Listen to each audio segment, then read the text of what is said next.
All right, so the last of the patterns of racial oppression that I want to talk about would be the fluid competitive pattern of racial oppression. This is one of the two competitive patterns, which is obviously contrasted with the paternalistic pattern that we talked about in the first video in this three video sequence. So a fluid competitive pattern of racial oppression can probably best be described as a social class system. So something that we've talked about a little bit before, something that looks much more familiar, I think, to most contemporary Americans. So a social class system, but one with racial inequalities that remain from previous racial caste systems. So characterized by very little official, but quite a lot of de facto segregation. So let me break that down and explain it in fairly straightforward terms. So a social class system, as we've discussed in the past, is an open stratification system in which there are layers of inequality, right? So it's a stratification system. But in a social class system, people can move from one social class to another. They can move up, they can move down, they can move laterally. You can move intra-generationally, you can move intergenerationally, right? There are all kinds of different kinds of mobility that are possible, which is what makes it a class system and not a caste system. A caste system is rigid, right? A caste system is one in which your position in that hierarchy of inequality is ascriptive, right? It's a function of the circumstances of your birth.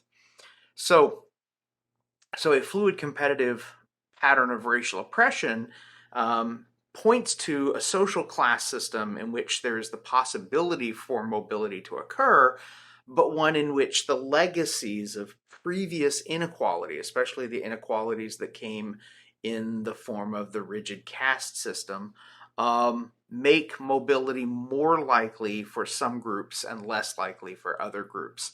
So the segregation that exists in a fluid competitive pattern of racial oppression is what we call de facto. It's in practice, it's not de jure. Remember, de jure means by law. So if it helps, you can think of a fluid competitive system or pattern of racial oppression as one in which social class is kind of the official form, but practical consequences and outcomes are still connected to the inequality of previous caste systems. What this often means is with regard to stratification, which again, one of the 5 dimensions along which these patterns will vary, these 3 patterns will vary, stratification is kind of more complex.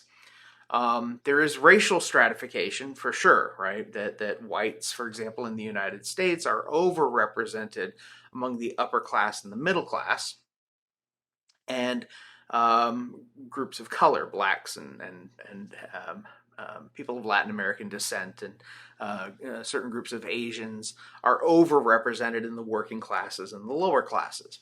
So we get racial stratification and ethnic stratification, but within these groups, there is often a fair range of social class variability. So, within the black community in the United States, or within the black population of the United States, I should say, we see people like Oprah Winfrey, right? Very, very wealthy, very powerful and influential, certainly a member of the upper class.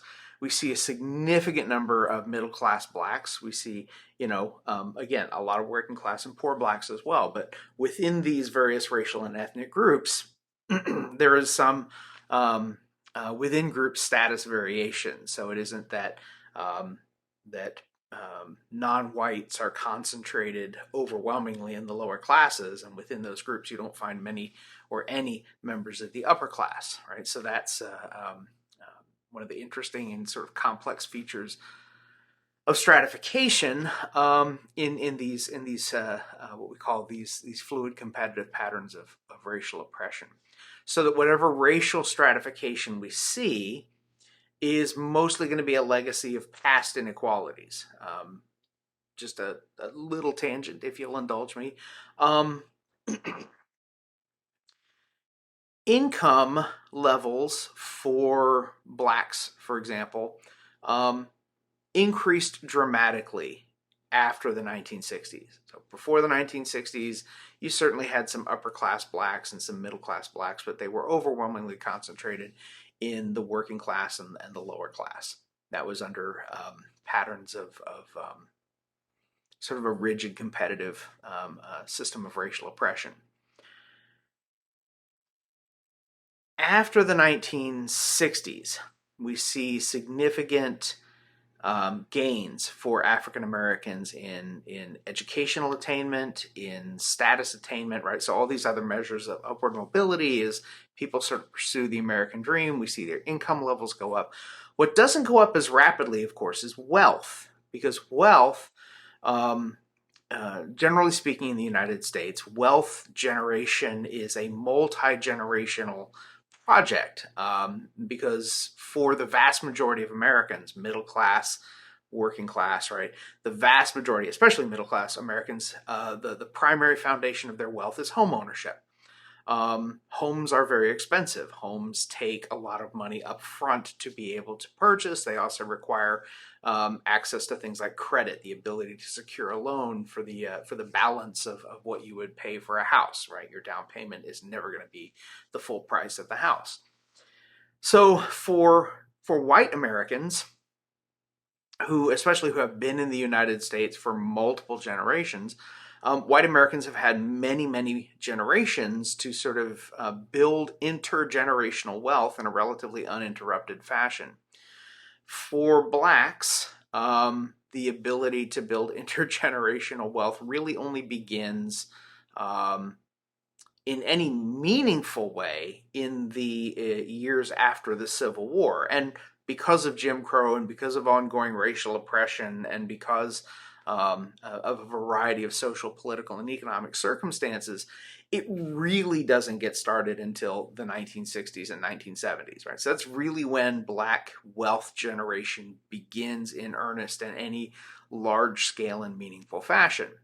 So from the 1960s until now, we're really only talking about a couple of generations, right? So not surprisingly, when we look at income levels, you can see that there's a lot more parity, not complete equality yet, but there's a lot more parity between whites and non-whites than there was, say, 50 years ago or 75 years ago or 100 years ago. The wealth disparities, however, are still pretty pronounced. So even as income has kind of started to kind of approach sort of similarity, we see that wealth is kind of lagging behind because it takes longer to build wealth than it does to earn income. So when we talk about the legacy of past inequalities, we're really talking about all of the obstacles and barriers that are in place because for a lot of non-whites, they only recently began competing for opportunity and for wealth and for other sort of social resources and social status within the last couple of generations, whereas, again, whites have had a much longer period of time to do that, right? So we see those disparities as kind of a legacy of previous inequalities. Or,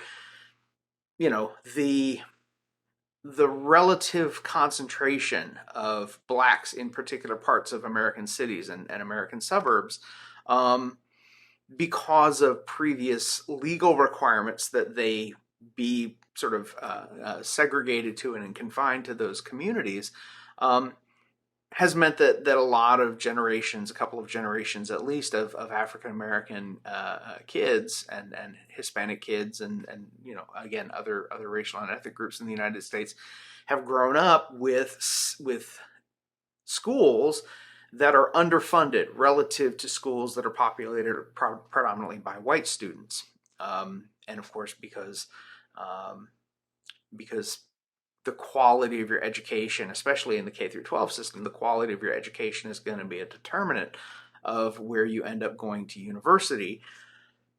right? The legacy of previous residential racial segregation can put high school age and young college age Black Americans and Latin American students of Latin American descent or Asian American descent in a disadvantaged position when competing for access to spots at elite universities. And um, again, the examples are kind of abundant, and we're going to spend a lot of time this semester talking about those kind of built-in structural inequalities that are kind of a historical effect, right? The legacy of previous inequality or discrimination.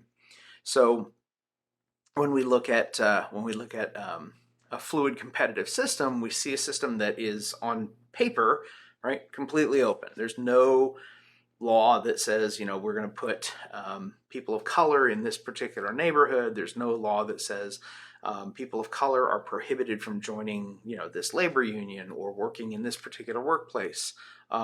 So, in principle, an open and fluidly competitive environment, but one in which the skills necessary to succeed in that sort of environment are still going to be sort of unequally distributed and their impact distorted by those previous patterns of racial inequality. And a good example of this, of course, is the United States in the years after the Second World War, right? So the post-World War II United States, especially after 1965, 1964, right? That is a really good example of a fluid, competitive pattern of racial oppression.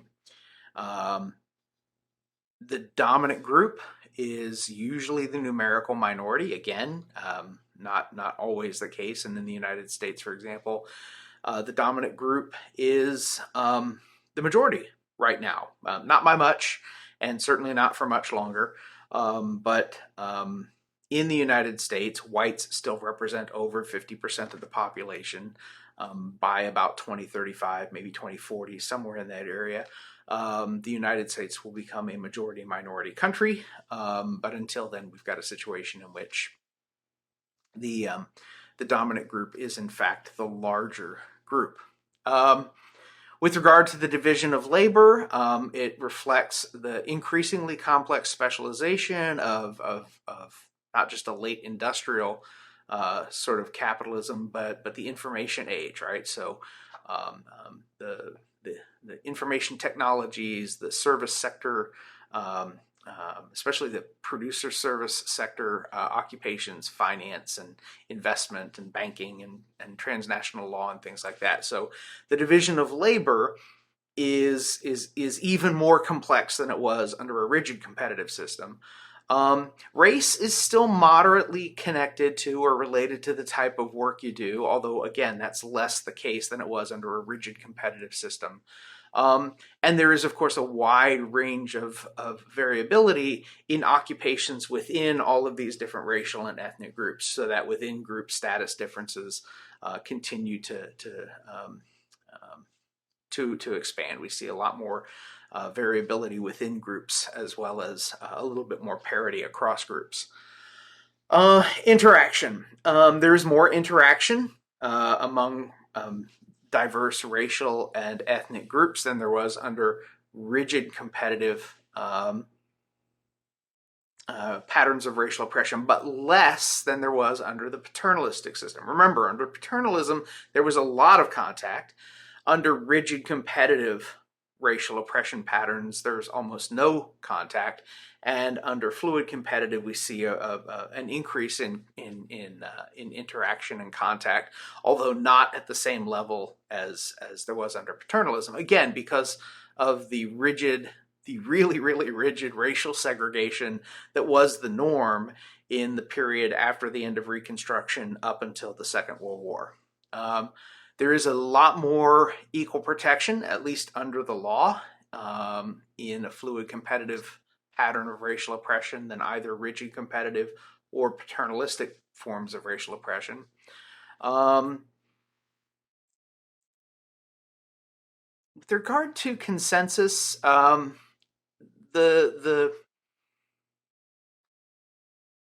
hallmark of a fluid competitive system of racial oppression when it comes to either group or value consensus or value conflict is that the set of values that exist across racial and ethnic groups is becoming increasingly diverse, right? So the easy way to think about this is that different racial and ethnic groups increasingly have identifiable and specific sets of shared values. The values can be consistent. Some of the values can be consistent with those of other racial and ethnic groups, and some of them can be in conflict. But one of the hallmarks here is that those values are becoming increasingly identifiable with those specific groups of people. And again, for a variety of reasons, some of which we'll go into later in the semester. What I would point out is that institutionalized conflict exists in particular areas of society. What that means is that as groups dominate particular institutional areas within society, that brings people into contact or into conflict with the interests of groups in other areas of society. And again, you don't need to worry too much about the details of this, because we'll spend some time talking about all of this when we get to the end of the semester and we look at inequality sort of embedded in and operating through U.S. institutions. But for now, just recognize that value conflict and value consensus gets really, really muddy here, because groups are increasingly sort of organizing around and sharing internally particular sets of values that are sometimes consistent with and sometimes at odds with the values of other racial and ethnic groups. So again, that's a fairly concise sort of summary of this. Keep in mind that ethnic inequality, which, again, all of these patterns are sort of looking at and sort of trying to understand in particular moments in history or in particular broad contexts. But ethnic inequality really starts or really begins when three things kind of coincide.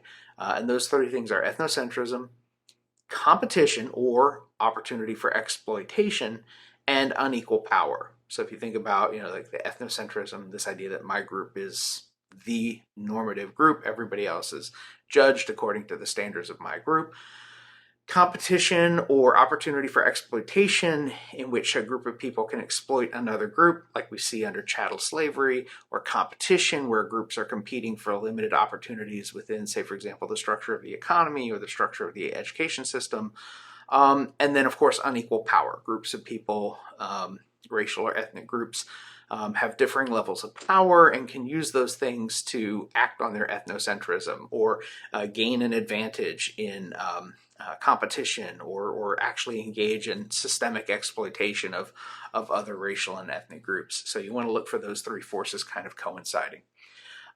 So that'll wrap us up for the three patterns of racial oppression. So until next time, I'll say take care.